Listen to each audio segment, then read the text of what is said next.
후보님 들어오시라고 지금 이걸. 네, 여러분이 걱정을 하신다니까 제가 답답하긴 하지만 좀 갇혀 있도록 하겠습니다.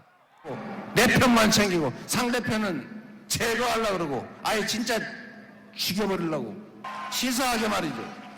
졸렬하게 유치하게 이 바쁜 세상에 그런 거 할 때가 시간이 어디 있습니까?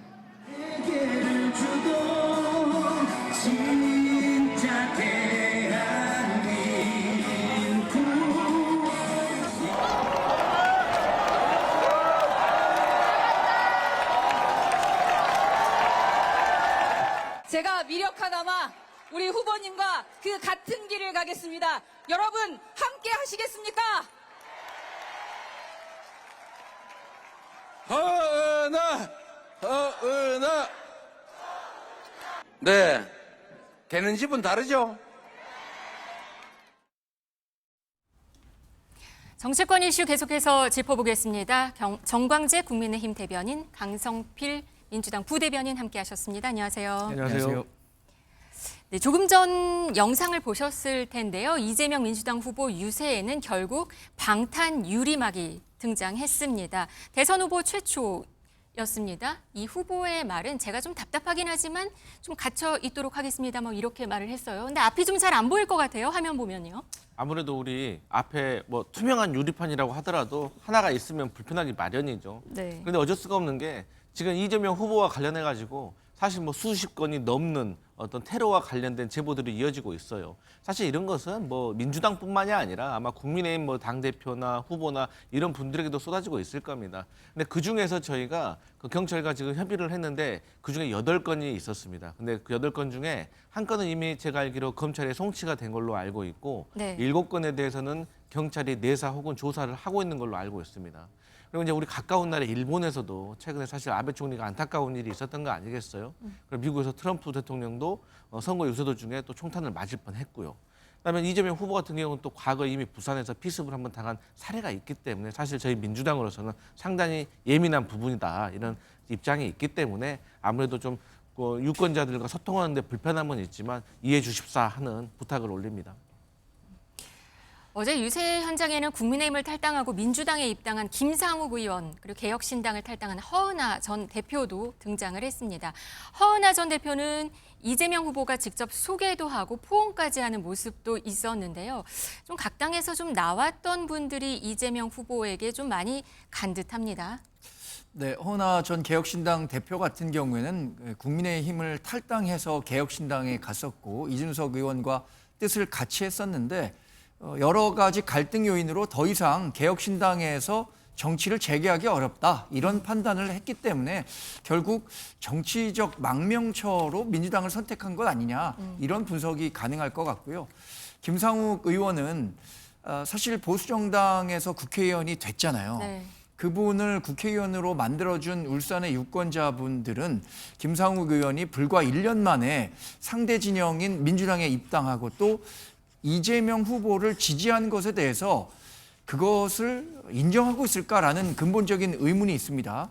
또 하나 보수 정치에 대해서 실망했다고 갔다고 했다면 100번 양보해서 제가 개혁신당 갔다면 이해하겠습니다. 네. 그런데 민주당 간다고 한 부분에 대해서 과연 김상욱 의원을 지지했던 유권자 여러분들이 어떻게 평가할 것인가 스스로 자문해 볼 필요도 있다고 생각합니다. 네, 허은하 전 대표 같은 경우는 개혁신당 이준석 후보의 측근 그룹으로 분류가 돼서 개혁신당 대표까지 올랐지만 그 이후에 이준석 후보와의 갈등 끝에 대표직을 박탈당했었습니다. 과거 두 사람의 갈등 모습 저희가 모아봤는데요. 보시죠. 이준석 의원이 어제 서울 홍대거리에서 사실상의 대선 출마 선언을 했습니다. 집이 불타고 있는데 혼자 스포트라이트를 받겠다고 대선 출마 선언을 하는 것이 과연 정상적인 정치입니까? 자신의 정치적 계산만 챙기는 이런 행태야말로 전형적인 트러블 메이커의 모습입니다.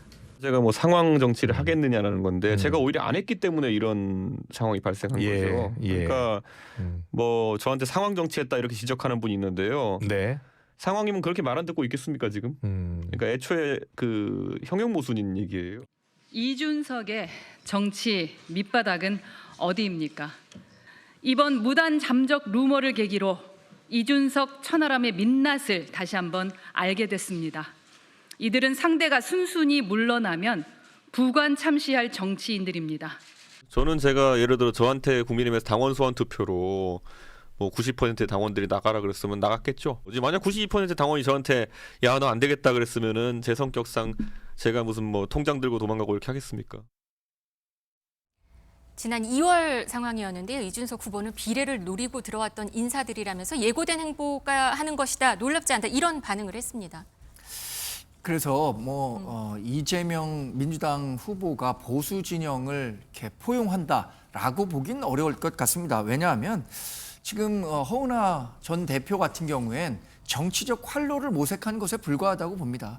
개혁신당에서 도저히 정치 재개할 가능성은 없어진 거죠. 그렇다면 기존에 떠났던 국민의힘으로 돌아갈 수도 없고 정치를 계속하겠다면 이제 남은 선택지는 민주당이 될 것이고 이재명 후보가 가뜩이나 여러 여론조사를 통해서 가장 우세한 후보라는 측면에서 봤을 때는 그 정치적 선택지로 이재명 후보를 선택했다고 봅니다. 네. 지금 이재명 후보 지지도가 꽤 높습니다. 김문수, 이준석 후보를 두 자릿수 차로 앞서는 여론조사 결과가 잇따라 나오고 있는데요. 오히려 이재명 민주당 쪽에서는 그러니까 일단 이 후보 지지도가 50% 넘어선 여러 조사가 나오고 있는데요. 김문수, 이준석 후보가 현재 여론 흐름을 타개할 돌파구를 마련하지 못하면 이재명 후보는 2주 후의 대선에서 뭐 득표율 60% 한번 기록할 것이다. 이런 가능성도 거론되고 있는 상황이거든요. 어떻게 지금 준비를 하고 계시는 건가요? 이 대통령 선거에는 여러 가지 징크스가 있습니다. 그 많은 징크스 중에서 깨진 것도 있는데 아직까지 깨지지 않은 징크스 중에 하나가 본선의 후보로 등록할 당시에 1위를 하고 있는 후보가 계속해서 대통령이 됐습니다. 그러니까 이재명 후보가 그랬나요? 대통령이 네. 될 가능성이 높다는 거죠. 뭐 많은 언론 기사 여러 가지가 나와 있습니다. 근데 이제 왜 이번에 최대 득표, 최대 격차가 나야 된다라고 주장하냐면 이건 민주당과 어떤 이재명 후보 개인의 영광 때문에 그런 게 아니라 이거는 비상계엄 때문에 생긴 조기 대선, 즉 대통령 보궐선거입니다. 그럼 대통령이 왜 보궐선거를 치르게 됐습니까? 이것은 대통령이 파면됐기 때문이죠. 불법적인 비상계엄. 그리고 여러 가지 국민들에게 실망시켰던 모습을 이게 민심이 두 쪽으로 갈라지게 만든 이유가 있었어요. 그렇기 때문에 네. 이번에는 전국에서 거루 그리고 험지에서도 저희가 많은 득표를 해야지 그걸 동력 삼아서 새로운 정부가 들어왔을 때는 국민적인 통합을 이룰 수 있기 때문에 최대 격차, 최대 득표가 필요하다라는 점을 제가 강조하고 있고 정말 트리플 크라운 아까 말씀하신 트리플 크라운 얘기를 지금 하고 있으신 네. 거잖아요. 그러니까 네. 최다 득표수, 네. 득표율, 뭐 네, 격차 이건가요? 맞습니다. 그게- 근데 이제 그런 건 참 방금 말씀드린 거였고요. 네. 어쨌든 간에 방금 네. 이 전에 나왔던 것 중에 김상욱 의원이라든가 허은하 뭐 전 개혁신당 대표 이야기 같은 거에 잠깐 설명을 드리면 사실 비상계엄이 잘못됐고 탄핵에 찬성해야 된다라는 것은 대다수의 국민들이 동의하는 평범한 가치예요. 근데 여기에 있어서 국민의힘이 반대하는 입장을 지금까지 보여왔잖아요. 근데 그 평범한 목소리를 김상욱 현역 의원이 냈는데 거기에 대해서 왕따 놓는 듯한 그럼 뭐 태도를 취하니까 본인으로서는 나올 수밖에 없었고 그러면 왜 개혁신당으로 가지 않았냐라고 할 수가 있는데 개혁신당 보세요.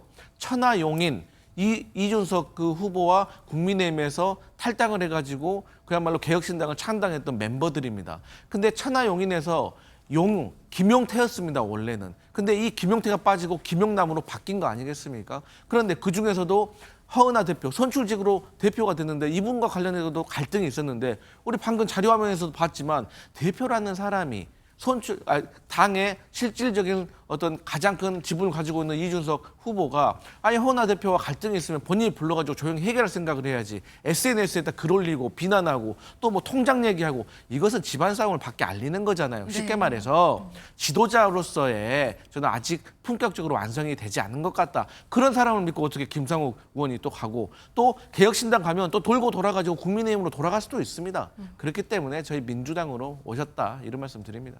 이재명 텐트는 인산인해다 이런 표현이 있습니다. 방금 말씀하신 대로. 아까 말씀드렸는데요. 대선 후보 방탄 유리막 사용이 사실 노태우 당시 1987년에 광주 유세에서도 있었다고 합니다. 그 당시에는 경호원이 옆에서 방탄 유리를 들고 있는 상황이었고요. 지금은 직접 아예 설치를 한 그런 상황입니다. 네, 이제 뭐 있습니다. 과거에 이제 권위주의 가 좀 잔재가 남아 있었기 때문에 그 당시에는요? 사람이 들고 있을 수도 아, 있지만 그랬네요. 좀 다른 것 같습니다. 민주당 빅텐트인데요. 지금 범보수 진영의 반 이재명 빅텐트로는 아직인 것 같습니다. 시간이 이제 얼마 남지 않았습니다. 네, 우선 뭐 최근에 나타나는 지지율 흐름이 끝까지 대선 마지막에 득표율로 이어질 것이라고 저는 보지는 않습니다.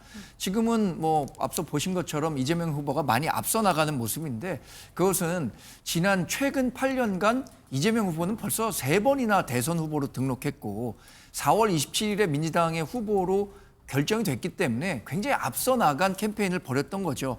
우리 당의 출발이 늦었고 단일화 과정에서의 불협화음으로 인해서 여러 어려움을 겪고 있는 건 사실입니다만 이 지금 나오는 지지율이 최종 득표율로 이어지진 않을 것이라고 보고요. 네. 빅텐트와 관련해서는 여러 의견이 있습니다만 이 최근에 나오는 지지율이 중요한 변수가 될 수 있을 것이라고 생각합니다.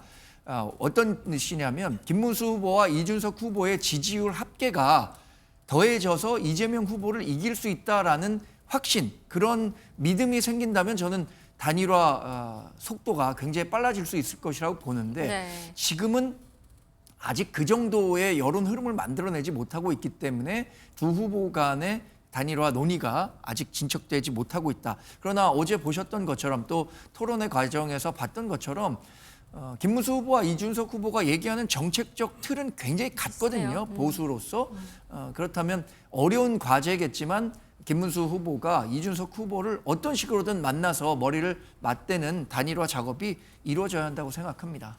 알겠습니다. 빅텐트를 포함해서 국민의힘에서는 여러 갈래로 이제 통합의 필요성에 대한 이야기가 나오고 있는데 당내 인사들 이야기하기 전에 광장의 인물 이 사람 이야기부터 잠시 해보고 넘어가겠습니다. 영상 보시죠. 전환길이 학원 강의를 그만두고 싶어 그만둔 게 아니라 잘렸다고요. 잘라라 그랬잖아. 전환길이 우리 회사 압박 넣고 네이버 카페 가서 또 학생들 선동했잖아요. 전환길 잘라라고 이런 사람이 뭐 역사 강의하냐고. 솔직히 말해서 잘린 거 아닙니까? 다만 회사에 내가 상처 주기 싫어서 그냥 합의에 의해서 계약 해지됐지만 실질적으로 저는 잘렸잖아요. 슈퍼챗도 안 되잖아. 지금 슈퍼챗 하면은 뭐라 하죠? 라이브 하면은 슈퍼챗 몇 천만 배 들어온다 하던데. 전부 다 구글에서 안 해줘. 이진수 방통위원장님 보고 계십니까? 야! 정신 똑바로 차려! 대한민국 하면 망한다고! 네, 전 한국사 강사가 된 전환길 씨의 이야기였습니다. 이 강사 은퇴가 본인의 의지가 아니었다. 좀 강압적인 부분이 있었고 뭐 슈퍼챗 이거는 유튜브에서 일종의 후원 방식인데 이런 부분들이 막혀서 여러모로 생계가 곤란하다 이런 입장입니다. 앞서 우리가 강승규 의원과 김계리 변호사 입당 대기라든지 뭐 구주화 변호사의 딜레마 이야기도 했었지만 이런 전환길 씨의 영향력과 또 바라보고 있는 어떤 양가적인 시선, 지지층 결집이냐 중도층 확장이냐 어떻게 바라보고 계신지 좀 궁금한데요. 사실 한 명 한 명의 표가 중요하죠. 예. 근데 전환길 강사가 저렇게 얘기하는 것은 저는 뭐 일종의 어폐가 좀 있다고 생각합니다. 네. 본인이 현실 정치에 본인의 목소리를 이렇게 뚜렷하게 내기 시작했다면 네. 이 정도의 그 희생은 감수했었어야 한다고 생각합니다. 각오가 있었어요. 그러니까 본인이 한국사 강사로서 활동할 때와 이렇게 현실 정치에 뛰어든 이후에 그런 것은 분명한 차이가 있죠. 저는 그 전환길 강사가 우리 지지자들로부터 상당한 호응을 받을 수 있었던 것은 그분이 갖고 있었던 진정성을 지지자들이 많이 평가했기 때문이라고 생각하거든요. 네. 연봉 60억 포기하고 본인의 소신대로 그 가치를 이야기하니까 그만큼 열광했던 거잖아요. 그러면 지금 일어나는 뭐 경제적 손실이나 예. 뭐 회사에서 잘렸다 이런 표현이 과연 얼마나 좀 설득력이 있는 말씀인가라는 네. 부분에 대해서는 좀 의문을 갖고 있습니다. 이런 부분에 대한 고충은 정말 실제로 처음 이야기한 것 같기도 합니다.